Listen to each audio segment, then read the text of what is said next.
நாம் தமிழர் என்ற கட்சி இந்த தேர்தலில் வந்து மிகப்பெரிய அளவில் வாக்குகளை இழப்பதற்கு முக்கிய காரணம் என்னென்னா, இப்போ ஒவ்வொரு வீட்லேயும் வந்து பெண்கள், இப்போ எங்கள் வீட்லேயே பார்த்தீங்கன்னா வந்து நான் ஒரு கட்சிக்கு ஓட்டு போடுறேன்னா எங்கள் வீட்டில் வந்து நான் உங்களுக்கே போடுறேன்னு சொல்லிட்டு சொன்னாங்க. ஆனால் எல்லாம் டிவி கேட்க போட்டிருக்காங்க. ஸ்டாலின் அவர்களோட முகத்தெல்லாம் வந்து நேற்று பார்க்கவே முடியல. கிட்டத்தட்ட வந்து எப்படி சொல்கிறது, ஒரு அழகிற நிலைமைக்கு போயிட்டார். சீமான் அவர்கள், நாம் தமிழ் கட்சியோட சீமான் அவர்கள் வந்து அழுதுட்டாரு. நான் தமிழக வெற்றி கழகத்தில் இருக்கிற நிர்வாகிகள்கிட்ட பேசுகிறேன், தொண்டர்கள்ட்ட பேசுகிறேன். எல்லாம் என்ன சொல்கிறாங்கன்னா, நாங்கள் இவ்வளோ பெரிய வெற்றி எதிர்பார்க்கல, நாங்கள் எதிர்பார்க்காத ஒரு வெற்றி இது. வணக்கம் நியூஸ் மேட்ரிக்ஸ் நேயர்களே. தமிழக வெற்றி கழகம் வந்து ஆட்சி அமைக்க போகிறது. விஜய் அவர்கள் வந்து சிஎம் ஆக போகிறாரு. ஸோ அது ஒரு பக்கம் இருந்தாலும் திமுக அதிமுக இரண்டு திராவிட கழகங்களும் எப்படி விஜயை வந்து கணிக்க தவறிட்டாங்க. கிட்டத்தட்ட 35% கிட்ட ஓட் பேங்க் வாங்கியிருக்காரு. எல்லாம் 20, 25, 15 அப்படின்னு சொன்னாங்க. ஆனால் 35 கிட்ட யாருமே எதிர்பார்க்காத வகையில் விஜய் அவர்கள் வந்து வாக்குகள் வாங்கியிருக்காரு. எப்படி திமுகவும் அதிமுகவும் கணிக்க தவறிவிட்டாங்க. அதிமுக அதாவது எதிர்கட்சி, அவங்கள்ட்ட உளவுத்துறை இல்லை, அதிகார பலம் இல்லை, ஐஏஎஸ் ஐபிஎஸ் ஆஃபீஸோட கான்டாக்ட் இல்லை அப்படின்னு சொல்லலாம். ஆனால் திமுக எப்படி இதை கவனிக்க தவறியது, அதே போல் இங்கே இருக்கிற மீடியா எப்படி, இங்கே இருக்கிற பத்திரிகையாளர்கள்லாம் எப்படி கவனிக்க தவறிட்டாங்க அப்படின்னு வந்து ஒரு கேள்வி எழுது. ஸோ முதலாவதாக திமுக கவனிக்க தவறிய இடங்கள் அப்படின்னு சொல்லிட்டு நம்ம நிறைய விஷயங்களை பார்க்கணும். சென்னை வந்து அவங்களோட கோட்டை, அதாவது திமுகவோட கோட்டை. ஸோ சென்னை மட்டும் இல்லை, சென்னை, திருவள்ளூர், காஞ்சிபுரம், செங்கல்பட்டு அப்படின்னு சொல்லிட்டு இங்கே மட்டுமே வந்து ஒரு 36லேருந்து 37 தொகுதிகள் இருக்குது, சட்டமன்ற தொகுதிகள். இங்கே இருக்கிற தொகுதிகளில் ஆல்மோஸ்ட் எல்லா இடத்துலையுமே வந்து தமிழக வெற்றி கழகம் தான். கிட்டத்தட்ட ஒரு 30 இடங்களில் தமிழக வெற்றி கழகம் வந்து வெற்றி பெற்றிருக்கு. ஸோ அப்படி இருக்கும் பொழுது நகர்ப்புறங்களில் தமிழக வெற்றி கழகம் இங்கே பெரிய அளவில் வந்து வெற்றி பெற்றிருக்கு. ஒன்று வந்து சென்னை, இங்கே வந்து திமுக கோட்டை. இன்னொன்று வந்து கொங்கு மண்டலம். கொங்கு மண்டலம் வந்து இவ்வளோ நாளாக நானே சொல்லியிருக்கேன், அது வந்து அதிமுகவோட கோட்டை. அங்கே வந்து எளிதாக திமுகவில் உள்ளே போக முடியாது. ஸோ இங்கே எப்படி அதிமுகவில் இங்கே வெற்றி பெற முடியலையோ, அந்த மாதிரி வந்து திமுகவால் கொங்கு மண்டலத்தை வெற்றி பெற முடியல. அங்கே வந்து மேஜிக் வந்து நிகழ்த்தி காட்டிருக்காரு விஜய் அவர்கள். ஸோ குறிப்பாக வந்து தொண்டாமுத்தூரில் மட்டும்தான் வந்து எஸ்பி வேலுமணி அவர்கள் வெற்றி பெற்றிருக்காரு. அதன் பிறகு வந்து செந்தில் பாலாஜி வந்து கோவை தெற்கில் வெற்றி பெற்றிருக்காரு. இன்னும் 2-3 தொகுதியில் வந்து வெற்றி பெற்றாங்க. மற்ற தொகுதி எல்லாமே பார்த்தீங்கன்னா தமிழக வெற்றி கழகம் தான். நாமக்கல், ஈரோடு, திருப்பூர். ஸோ எதெல்லாம் அதிமுகவோட கோட்டை, அதிமுக அங்கே வெற்றி பெறும் அப்படின்னு சொன்னாங்களோ அந்த இடங்கள்லாம் வந்து தமிழக வெற்றி கழகம் வந்து வெற்றி பெற்றிருக்கு. எப்பொழுதுமே வந்து கிட்டத்தட்ட 60 தொகுதி கிட்ட அங்கே இருக்குது, 50 தொகுதி கிட்ட அதிமுக வெற்றி பெறுவாங்க. ஆனால் இந்த முறை வந்து 10-15 இடங்கள்லேயே வந்து சுருங்கிட்டாங்க அதிமுக. அதே போல் திமுகவும் வந்து அங்கே சொற்ப இடங்கள் தான் வெற்றி பெற்றிருக்காங்க. ஸோ அது வந்து அதிமுக கோட்டை. ஆனால் திமுகவோட கோட்டையாக இருக்கிற சென்னையில் வந்து எப்படி தவறு விட்டாங்க அப்படின்னு பார்த்தீங்கன்னா, அவங்களுக்கு இருந்த அலட்சியம். ஆக்சுவலாக தமிழ்நாட்டை பொறுத்த வரைக்கும் வந்து ஸ்டாலின் அவர்கள் என்ன நினச்சிருந்தாங்கன்னா, நம்ம 1000 ரூபா தரோம், ஃப்ரீ பஸ் தரோம், அதே போல் பெண்களுக்கு அந்த புதுமை பெண்ணுன்னு சொல்லிட்டு ஒரு திட்டம் இருக்குல்ல, அதில் வந்து நம்ம பணம் தரோம் அப்படின்னு சொல்லிட்டு, அப்புறம் எலெக்ஷனுக்கு முன்னாடி வந்து 5000 போட்டோம். ஸோ இதெல்லாம் நம்மளுக்கு ஹெல்ப் பண்ணோம் அப்படின்னு நினச்சாங்க. ஆனால் இன்னொன்று மோசமான விஷயம் என்னென்னா, தமிழ்நாட்டில் சட்டம் ஒழுங்கு பாதுகாப்பு எங்கே பார்த்தாலும் கொலை நடக்கும், திருட்டு நடக்கும், அடிதடி நடக்கும், போதைப் பொருள் போட்டுட்டு கஞ்சாவாகட்டும் இல்லை வேறு ஏதாவது போதைப் பொருள் ஆகட்டும், இதெல்லாம் பண்ணிவிட்டு வந்து உங்களுக்கு தெரியும் எந்த மாதிரியான அட்டுழியங்கள்லாம் பண்ணாங்க அப்படின்னு சொல்லிட்டு இதெல்லாம் வந்து மக்களை வந்து கவனிச்சிட்டு இருந்தாங்க. இது நாள் வரைக்கும் வந்து திமுக என்ன பண்ணுச்சுன்னா, இந்த விஷயங்கள்லாம் மக்களுக்கு தெரியக்கூடாது, மக்களுக்கு தெரிஞ்சால் அது பிரச்சனையாகிடும், தேர்தல் காலத்தில் வந்து நமக்கு எதிராக மாறும்னு சொல்லிட்டு இங்கே வந்து ஒரு இணையதள குழிப்பட வச்சுருப்பாங்க. பத்திரிக்கைன்ற பேரில் வந்து சில அறிவாலய சொம்புக்கள் இருப்பாங்க. அந்த சொம்புக்கள்லாம் வச்சு வந்து முட்டு கொடுத்துட்டு இருந்தாங்க. ஸோ ஏதாவது ஒரு விஷயம் நடந்துச்சுன்னா அவங்களுக்கு தெரியுமா, பிஜேபி உள்ளே வந்துடும் திமுக இல்லைனா அப்படின்னு சொல்லிட்டு அவங்க சொல்லுவாங்க. அப்படியெல்லாம் நீங்கள் வந்து திமுகவுக்கு எதிராக ஏதாவது பேசுனீங்கன்னா இணையதளத்தில் வந்து உங்களை என்ன பண்ணுவாங்க தெரியும், எனக்கு என்ன நடந்துச்சுன்னா உங்களுக்கே தெரியும். ஸோ கைது பண்ணி சிறையில் வச்சுருவாங்க. இந்த மாதிரி விஷயங்கள் தான் வந்து திமுக ஆட்சியில் நடந்தது. ஸோ மக்கள் வந்து இதெல்லாம் கவனிச்சுட்டே இருந்து இப்போ நான் கூட வந்து சில நேரங்களில் வந்து ஏடிஎம்கே ஸ்டாண்ட் எடுத்திருக்கேன். ஆனால் மக்கள் எப்படி யோசிச்சாங்கன்னா, நம்மளுக்கு வந்து ஒரு புது வந்து பவர் சென்டர் வரணும் அப்படின்னு நினச்சாங்க. ஸோ இங்கே வந்து திமுகவை வீட்டக்கூடிய ஒரே ஆளாக விஜய் தான் இருப்பார் அப்படின்னு சொல்லிட்டு மக்கள் நினச்சிருக்காங்க. குறிப்பாக பெண்கள் மிக பெரிய அளவில் இந்த முறை தமிழக வெற்றி கழகத்துக்கு வந்து வாக்களிச்சிருக்காங்க. குறிப்பாக புது வாக்காளர்கள் 18 வயசுக்கு மேலே 25 வயசுக்குள்ளே இருக்கிற பெண்கள், குறிப்பாக 18 வயசுக்கு மேலே 30 வயசுக்குள்ளே இருக்கிற பெண்கள் பெரும்பாலும் திமுகவுக்கு தான் வாக்களிச்சிருக்காங்க. அதே போல் இல்லத்தரசிகள், எல்லா இல்லத்தரசிகளும் பெரும்பாலும் வந்து தமிழக வெற்றி கழகத்துக்கு தான் வாக்களிச்சிருக்காங்க. அதே போல் இளைஞர்களில் நிறைய பேர், 100 இளைஞர்கள் வந்து வாக்களிக்கிறாங்கன்னா அதில் 50 இளைஞர்களுக்கு மேலே வாக்குகள் வந்து தமிழக வெற்றி கழகத்துக்கு வந்திருக்கு. அந்த அளவுக்கு வந்து இங்கே ஓட்டை வந்து கேப்சர் பண்ணிருக்காங்க. இதை வந்து ஜாதி பார்க்கல, மதம் பார்க்கல, இனம் பார்க்கல. விஜய் அவர்கள் வந்து வெற்றி பெற்றால் போதும் என்ற ஒரே குறிக்கோளை தான் வந்து இவங்க மனதில் வைத்துக்கொண்டு வாக்களித்திருக்கிறார்கள். கொளத்தூர் தொகுதியை நாம் சொல்லணும். முக்கியமாக ஏன் கொளத்தூர் தொகுதியை சொல்லணும்னா, கொளத்தூர் தொகுதியை ஸ்டாலின் அவர்கள் அந்த அளவுக்கு சூப்பராக மெயின்டைன் பண்ணுவாராம். அங்கே இருக்கிற கட்டமைப்பு மாதிரி வேறு எந்த தொகுதியிலுமே இல்லை அப்படின்னு சொல்கிறாங்க. அந்த அளவுக்கு வந்து அங்கே இருக்கிற பார்க் ஆகட்டும், நீச்சல் குளமாகட்டும், விளையாட்டு திடலாகட்டும், எப்படி சொல்கிறது, தமிழ்நாட்டில் வேறு எந்த தொகுதியுமே கொளத்தூர் மாதிரி இருக்காது அப்படின்னு சொல்கிறாங்க. அந்த அளவுக்கு வந்து மெயின்டைன் பண்ணார் ஸ்டாலின் அவர்கள். ஆனால் அவரே அங்கே தோல்வி தழுவியிருக்காருன்னா எந்த அளவுக்கு மக்கள் திமுக ஆட்சி மேலே வெறுப்பு இருப்பாங்க. ஸ்டாலின் நல்லவர் தான், ஸ்டாலின் அவர்கள் வந்து தொகுதியை நல்லா பார்த்துக்கிறாரு. ஆனால் ஸ்டாலின் அவர்கள் இருக்கிற கட்சியாகட்டும், ஸ்டாலின் அவர்களோட கட்சி என்ன பண்ணுது அப்படின்னு சொல்லிட்டு மக்கள் வந்து உற்று நோக்கி பார்த்துருக்காங்க. இன்னொரு முக்கியமான விஷயமா நான் என்ன சொல்லணும்னா, இணைய கூலிப்படைகள் அப்படின்னு சொல்லிட்டு சொல்லலாம். ஏன்னா விஜய் அவர்கள் அரசியலுக்கு வந்ததுலேருந்தே வாக்குகள் வந்து ஓட்டாக மாறாது. விஜய் அவர்களை பார்க்க இத்தனை கூட்டம் வருது, இந்த கூட்டம்லாம் வந்து வாக்குகளாக மாறாது அப்படின்னு சொல்லிட்டு நிறைய பேர் சொன்னாங்க. அதே போல் விஜய் அவர்களோட பர்சனல் விஷயங்களை வந்து நிறைய வந்து பொதுவெளியில் பேசினாங்க. குறிப்பாக வந்து திமுக சார்ந்த ஊடகங்களாகட்டும், நாம் தமிழர் சில ஊடகங்களாகட்டும். நாம் தமிழர் என்ற கட்சி இந்த தேர்தலில் வந்து மிகப்பெரிய அளவில் வாக்குகளை இழப்பதற்கு முக்கிய காரணம் என்னென்னா, அவங்க தமிழக வெற்றி கழகத்துக்கு எதிராக ஒரு ஸ்டாண்ட் எடுத்தாங்க. அவங்க திமுகவுக்கு எதிராக ஒரு ஸ்டாண்ட் எடுத்தாங்கன்னா ஆன்டி இன்கம்பன்சி வந்திருக்கும், சீமான் அவர்கள் ஜென்யூனாக இருக்காரு அப்படின்னு சொல்லிட்டு நம்ம சொல்லிருக்கலாம். ஆனால் அவங்க தமிழக வெற்றி கழகத்துக்கு எதிராக ஒரு ஸ்டாண்ட் எடுத்துட்டாங்க. குறிப்பாக சாட்டை துரைமுருகன் அவர்கள் அந்த மாதிரி ஒரு ஸ்டாண்ட் எடுத்தார். என்னை பொறுத்த வரைக்கும் வந்து அது ரொம்ப தவறான ஸ்டாண்டு. ஒரு கட்சியை நீங்கள் வந்து எதிர்க்கிறீங்கன்னா ஆளும் கட்சி யாரோ அவங்களே எதிர்க்கணும். புதுசாக வந்து ஒருத்தன் அரசியலுக்கு வரான்னா அவனை வந்து எதிர்ப்பதில் வந்து எந்த ஒரு நியாயமும் இல்லை. அப்போ வந்து நீங்கள் காசு வாங்கி தான் பண்ணுறீங்க அப்படின்னு சொல்லிட்டு நிறைய பேர் சொல்கிறாங்கல்ல, அந்த கூற்று வந்து உண்மையாகுது. இங்கே ஆளும் கட்சியாக இருக்கிறது திமுக.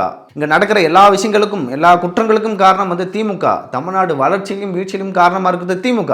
ஆனால் நீங்கள் விஜய் அவர்களை போயிட்டு அவங்க பர்சனல் விஷயத்தை பேசுகிறது, அவங்க தற்கூரி கூட்டம் என்று சொல்கிறது, அவங்களுக்கு அரசியலே தெரியாது என்று சொல்கிறதுலாம் வந்து ஏற்றுக்கொள்ள முடியாது. எந்த தமிழக வெற்றி கழகத்தின் தொண்டர்களும் ஏற்றுக்க மாட்டாங்க, பொதுவாக இருக்கிற மக்களும் வந்து ஏற்றுக்க மாட்டாங்க. ஏன்னா ஒரு முதல் முறையாக இப்போ தான் அரசியலுக்கு வராரு. அதுக்கு முன்னாடி ஒரு எப்படி சொல்கிறது, அரசியலுக்கும் அவருக்கும் சம்மந்தமே இல்லை. அப்படி இருக்கும்பொழுது அவரை போய் அந்த மாதிரி திட்டினது வந்து மக்கள் மத்தியில் ஒரு அனுதாபத்தை ஏற்படுத்திருச்சு. அதை வந்து தமிழக வெற்றி கழகத்தின் தொண்டர்கள் வந்து ஒரு வெறுப்பாக பார்க்க ஆரம்பிச்சிட்டாங்க. திமுகவும் சரி, நாம் தமிழரும் சரி. அதிமுக வந்து அந்த விஷயத்தில் கரெக்டாக இருந்தாங்கன்னு நினைக்கிறேன். ஏன்னா பர்சனலாக வந்து விஜய் அவர்களை பற்றியும் பேசலை, விஜய் அவர்களை பற்றி வந்து தொடக்கூட இல்லை. அதிமுக அந்த அளவுக்கு வந்து அமைதியாக இருந்தாங்க. ஸோ இது வந்து ரெண்டாவது விஷயம். மூணாவது விஷயம் என்னென்னா, இங்கே இருக்கிற பெரும் தலைகள், குறிப்பாக இங்கே இருக்கிற முன்னாள் அமைச்சர்கள் அப்படின்னு சொல்லிட்டு சொல்லணும். கிட்டத்தட்ட எத்தனை பேர்னா 31 பேரில் 14 பேர் வந்து தோல்வியை சந்திச்சிருக்காங்க. இந்த சட்டமன்ற தேர்தலில் மட்டும் 31 அமைச்சர்களில் 16 பேர் தோல்வி. குறிப்பாக சொல்லணும்னா துரைமுருகன் அவரெல்லாம் 10 முறை காட்பாடு தொகுதியில் நின்று வெற்றி பெற்றிருக்காரு. அவர் வந்து தோல்வியை சந்திச்சிருக்காரு. மா சுப்பிரமணியம் அவர்கள் வந்து சுகாதாரத்துறை அமைச்சர், அவர் வந்து தோல்வியை சந்திச்சிருக்காரு. முத்துசாமி அவர்கள் வந்து கொங்கு மண்டலம், அவர் வந்து தோல்வியை சந்திச்சிருக்காரு. தாமு அன்பரசன், பிடிஆர் பணிவேல் தியாகராஜன் அவர்கள், ராஜேந்திரன் அவர்கள், அதே போல் டிஆர்பி ராஜா மன்னார்குடியில், கீதா ஜீவன் அவர்கள் வந்து தூத்துக்குடியில் வந்து விஜயோட ஃப்ரெண்டுக்கிட்ட வந்து தோற்றுருக்காங்க. மூர்த்தி அவர்கள் வந்து தோல்வியை சந்திச்சிருக்காரு. மதுரை கிழக்கில் அன்பில் மகேஷ் பள்ளிக்கல்வித்துறை வந்து அமைச்சர் வந்து தோல்வியை சந்திச்சிருக்காரு. காந்தி அவர்கள் வந்து தோல்வியை சந்திச்சிருக்காரு. ஆவடி நாசர், மதிவேந்தன், சாமிநாதன் அப்படின்னு சொல்லிட்டு கிட்டத்தட்ட 14 அமைச்சர்கள் வந்து மிகப்பெரிய தோல்வியை வந்து சந்திச்சிருக்காங்க. குறிப்பாக வந்து நகர்ப்புறங்கள் மட்டும் நம்ம சொல்ல முடியாது, கிராமப்புறங்களையும் வெற்றி பெற்றிருக்காங்க. எதெல்லாம் வந்து அதிமுகவும் திமுகவும் இது எங்களோட கோட்டை, இங்கே வந்து தமிழக வெற்றி கழகத்தால் வெற்றியே பெற முடியாது அப்படின்னு சொல்லிட்டு சொன்னாங்களோ, குறிப்பாக அந்த சென்னை சுற்றியுள்ள பகுதிகள், அதே போல் கோயம்புத்தூர் அதை சுற்றியுள்ள மாவட்டங்கள், திருச்சி அதை சுற்றியுள்ள மாவட்டங்கள், குறிப்பாக மதுரையில் கிட்டத்தட்ட ஒரே ஒரு தொகுதிகளெலாம் எனக்கு தெரிஞ்சு அதிமுக வின் பண்ணாங்கன்னு நினைக்கிறேன். 2 தொகுதியில் வந்து திமுக வின் பண்ணாங்கன்னு நினைக்கிறேன். ஸோ மொத்த எல்லா தொகுதிகளிலும் வந்து தமிழக வெற்றி கழகம் தான் வெற்றி பெற்றாங்க. தூத்துக்குடி ஆகட்டும், கன்னியாகுமரி மாவட்டத்தில் மட்டும்தான் வந்து தமிழக வெற்றி கழகம் வந்து ஒரு தொகுதிக்குள்ளே வெற்றி பெறவில்லை. மற்ற எல்லா மாவட்டங்களிலும் வந்து கிட்டத்தட்ட ஒரே ஒரு தொகுதியாவது வெற்றி பெறாமல் இல்லை, எல்லா தொகுதியும் வந்து வெற்றி பெற்றிருக்காங்க. மற்ற மாவட்டங்கள் எல்லா மாவட்டங்கள்லேயும் வந்து மிகப்பெரிய வெற்றியை தமிழக வெற்றி கழகம் பண்ணியிருக்காங்க. இதில் நம்ம என்ன தெரிஞ்சுக்கலாம் அப்படின்னு சொல்லி பார்த்தீங்கன்னா, இந்த சமுதாயத்தில் தான் தமிழக வெற்றி கழகம் ஸ்ட்ராங்காக இருக்காங்க. இப்போ நானே சொல்லியிருக்கேன், வட தமிழகத்தில் வந்து தலித் மக்களோட மத்தியில் வந்து விஜய் அவர்கள் மிகப்பெரிய இன்ஃப்ளூயன்ஸ் பண்ணுறாரு. அப்படின்னு சொல்லிட்டு நான் சொன்னேன். நான் தலித் மக்கள் மத்தியில் மட்டும் இல்லை, வட தமிழகத்தில் இருக்கிற வன்னியர் சமூக மக்கள் மத்தியிலையும் வந்து ஒரு பெரிய தாக்கத்தை ஏற்படுத்தியிருக்கார் விஜய் அப்படின்னு தான் சொன்னோம். ஸோ இங்கே இருக்கிற நம்ம அந்த சென்னையை சுற்றியுள்ள மாவட்டங்களை நம்ம பார்த்தாவே வந்து அது கண்கூடாக தெரியும். குறிப்பாக இந்த மதுராந்தகத்தில் வந்து இவங்க மரகதம் குமரவேல் வெற்றி பெற்றாங்க அதிமுக சார்பாக. இங்கே சென்னையில் வந்து சேப்பாக்கம் துறைமுகம், சேப்பாக்கத்தில் வந்து உதயநிதி ஸ்டாலின் அவர்கள் வெற்றி பெற்றார். துறைமுகத்தில் வந்து சேகர் பாபு அவர்கள் வெற்றி பெற்றார். அதை தவிர்த்துட்டு 16 தொகுதியில் கிட்டத்தட்ட 2 தொகுதிகள் தான் திமுக வெற்றி பெற்றாங்க. திருவள்ளூர்லேயும் அப்படி தான். திருவள்ளூர் தொகுதியில் திருத்தணி தொகுதி மட்டும்தான் வந்து அதிமுக வெற்றி பெற்றாங்க. மற்ற எல்லா தொகுதிகளிலும் மதுரவாயில், மதுராந்தகம், வில்லிவாக்கம் அப்படின்னு சொல்லிட்டு நீங்கள் பார்த்தீங்கன்னா மொத்த எல்லா தொகுதிகளிலும் தமிழக வெற்றி கழகம் தான். அதே போல் செங்கற்பட்டிலையும் அப்படி தான். அதே போல் காஞ்சிபுரத்துலேயும் அப்படி தான். ஸோ அந்த மாதிரி வந்து தமிழகம் முழுக்க எல்லா டிஸ்ட்ரிக்ட்லேயும் வந்து ஒரு தொகுதி வெற்றி பெற்றிருக்காங்க. நகர்ப்புறங்கள்லாம் மிகப்பெரிய வெற்றியை வந்து பெற்றிருக்காங்க. இது வந்து யார் வந்து வாக்களித்தாங்க அப்படின்னு சொல்லிட்டு அந்த டேட்டாவை அனலைஸ் பண்ணுறதுக்கே உங்களுக்கு வந்து ஒரு மிகப்பெரிய குழப்பமாக இருக்கும். ஏன்னா இவங்களோட ஓட் பேஸ் யாருன்னா ரசிகர்கள் அப்படின்னு சொல்லிட்டு சொன்னாங்க. ஏன்னா ரசிகர்களாக இல்லாத இளம்பெண்கள் அப்படின்னு சொல்லிட்டு சொன்னாங்க. ஏன்னா ரசிகர்களே வந்து இணையதளத்தில் 1 கோடி பேர் எங்கள்கிட்ட வாக்காளர்களாக இருக்கிறாங்க அப்படின்னு சொல்லிட்டு விஜய் தரப்புலேருந்து சொல்லப்பட்டது. அதை யாரும் நம்பலை. நம்பாத ஒரு விஷயம். அது ஓட்டுகளாக எப்படி வந்து மாறும் அப்படின்னு சொல்லிட்டு ஒரு விஷயம் இருக்குது. ஸோ அப்படி பார்க்கும்போது இங்கே இந்த தேர்தலில் வந்து அது ஓட்டுகளாக கன்வெர்ட் ஆகிருக்கு. இப்போ ஒவ்வொரு வீட்லேயும் வந்து பெண்கள், இப்போ எங்கள் வீட்லேயே பார்த்தீங்கன்னா வந்து நான் ஒரு கட்சிக்கு ஓட்டு போடுறேன்னா எங்கள் வீட்டில் வந்து நான் உங்களுக்கே போடுறேன்னு சொல்லிட்டு சொன்னாங்க. ஆனால் எல்லாம் டிவி கேக்கு போட்டிருக்காங்க. அது வந்து இந்த எப்படி சொல்கிறது, தேர்தல் முடிவுக்கு பிறகு தான் எனக்கே தெரியுது. அந்த அளவுக்கு வந்து எப்படி சொல்கிறது, துரைந்தர் வாரத்தில் வர மாதிரி வந்து ஹம்சாவாக இருந்திருக்காங்க எல்லாம். அது வந்து லேட்டராக தான் வந்து எல்லாத்துக்கும் வந்து புரிய ஆரம்பிச்சிருக்கு சோஷியல் மீடியாவோட தாக்கம் வந்து எந்த அளவுக்கு விஜயை வந்து தூக்கி பிடிச்சிருக்கு அப்படின்னு சொல்லிட்டு. ஒன்று வந்து இந்த ட்ரெடிஷ்னல் பாலிடிக்ஸ்னு இருக்குது. ஊரில் வந்து கட்சிக்காரங்கன்னு ஒருத்தர் கொடுப்பாங்க.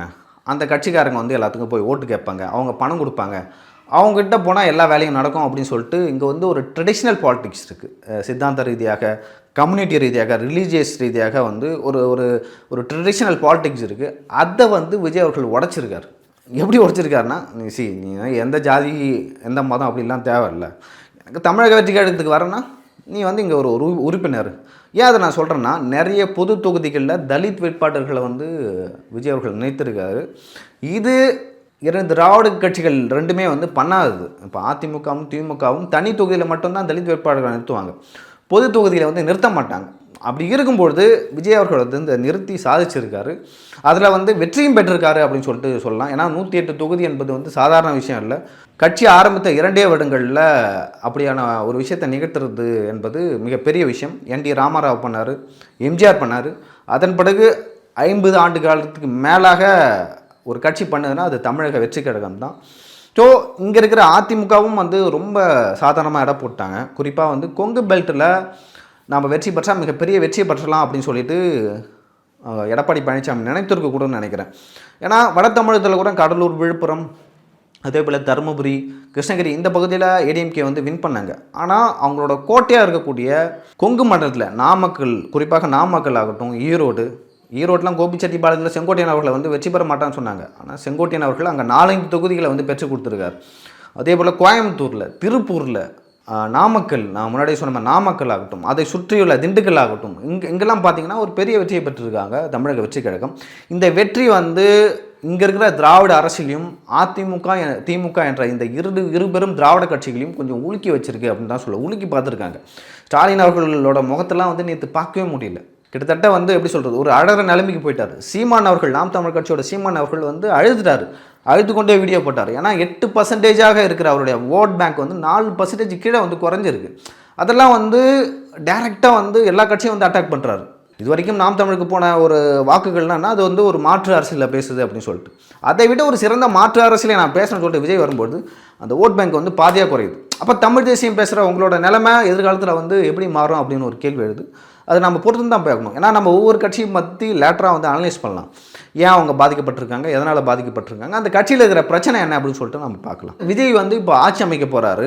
நிறைய பேர் என்ன சொல்கிறாங்கன்னா, காங்கிரஸ், அதே போல் மதிமுக, கம்யூனிஸ்ட், விடுதலை சிறுத்தைகள் இவர்கள்லாம் சேர்ந்து கூட்டணி வைத்து ஆட்சி அமைக்க போகிறாங்க அப்படின்னு சொல்லிட்டு ஒரு பேச்சு பரவி கொண்டே இருக்கிறது. அது வந்து ஸ்டேபிளாக இருக்குமா இல்லையான்னு எனக்கு தெரியல. அவர்கள் வந்து கூட்டணிக்கு போகலாம், அவருக்கு அதிகாரம் கொடுக்கப்படலாம், ஆனால் அது ஸ்டேபிளாக இருக்குமான்னு எனக்கு தெரியல. ஆனால் நீங்கள் அதிமுகவோட வெளியிலேருந்து ஒரு தார்மீக ஆதரவு கொடுத்தாங்கன்னா ஸ்டேபிளாக இருக்கும். ஏன்னா கிட்டத்தட்ட ஒரு 50க்கு மேலே உறுப்பினர்கள் இருக்காங்க, சட்டமன்ற உறுப்பினர்கள். நீங்கள் அவங்களுக்கு அதிகாரம் கொடுக்காம போகலாம். ஆனால் அது வந்து ஸ்டேபிளாக இருக்கும். அதை வந்து வேறு எந்த ஒரு சக்தியும் வந்து தடுக்க முடியாது. இப்போ நாளைக்கே காங்கிரஸ் கூடயோ இல்லை கம்யூனிஸ்ட் கூடயோ விடுதலை சிறுத்தை கூடயோ வைக்கும்போது ஏதாவது பிரச்சனை வரலாம். நாங்கள் வந்து ஆதரவை வாபஸ் வாங்குறோம் சொல்லுவாங்க. ஸோ இதெல்லாம் வைத்து பார்க்கும்போது அதிமுக வெளிலேருந்து தராங்கள்ல அந்த ஆதரவு, அதுதான் வந்து அந்த கட்சியை வந்து 5 வருஷத்துக்கு நெக்ஸ்ட் 5 வருஷத்துக்கு வந்து ஸ்டேபிளாக கொண்டு போகும். மற்ற கட்சி கூட வைக்கும்போது அது வந்து ஸ்டேபிளாக இருக்காது அப்படின்னு நான் ஃபீல் பண்ணுறேன். ஸோ இப்போ நம்ம பொறுத்திருந்து பார்க்கலாம். ஒன்று 2 நாட்களில் நம்மளுக்கு தெரிஞ்சிடும். ஏன்னா கிட்டத்தட்ட ஒரு 15 நாட்கள் கிட்ட டைம் கேட்டிருக்காங்க தமிழக வெற்றி கழகம் சார்பாக. நாங்கள் யார் கூட கூட்டணி வைக்க போகிறோம்னு சொல்லிட்டு நான் உங்கள்கிட்ட விரைவில் சொல்கிறேன் அப்படின்னு சொல்லிட்டு ஆளுநருக்கு கடிதம் எழுதியிருக்காங்க. அது குறித்து நம்மளுக்கு விரைவில் தெரிய வரும். அது வரைக்கும் நம்ம பொறுமையாக இருக்கலாம். அதுக்கு முன்னாடி வந்து நிறைய விஷயங்களை வந்து பேசலாம். இந்த எலெக்ஷனில் வந்து எந்த மாதிரியான விஷயங்கள்லாம் நடந்தது. ஏன்னா நான் தமிழக வெற்றி கழகத்தில் இருக்கிற நிர்வாகிகள்கிட்ட பேசுகிறேன், தொண்டர்கள்ட்ட பேசுகிறேன். எல்லாம் என்ன சொல்கிறாங்கன்னா, நாங்கள் இவ்வளோ பெரிய வெற்றி எதிர்பார்க்கல, நாங்கள் எதிர்பார்க்காத ஒரு வெற்றி இது, எங்களுக்கு வந்து எதுவும் புரியல அப்படின்னு சொல்லிட்டு சொல்கிறாங்க. நம்ம தொடர்ந்து பேசலாம். இதை பற்றி இன்னும் சுவாரஸ்யமான நிறைய சம்பவங்கள் இருக்குது.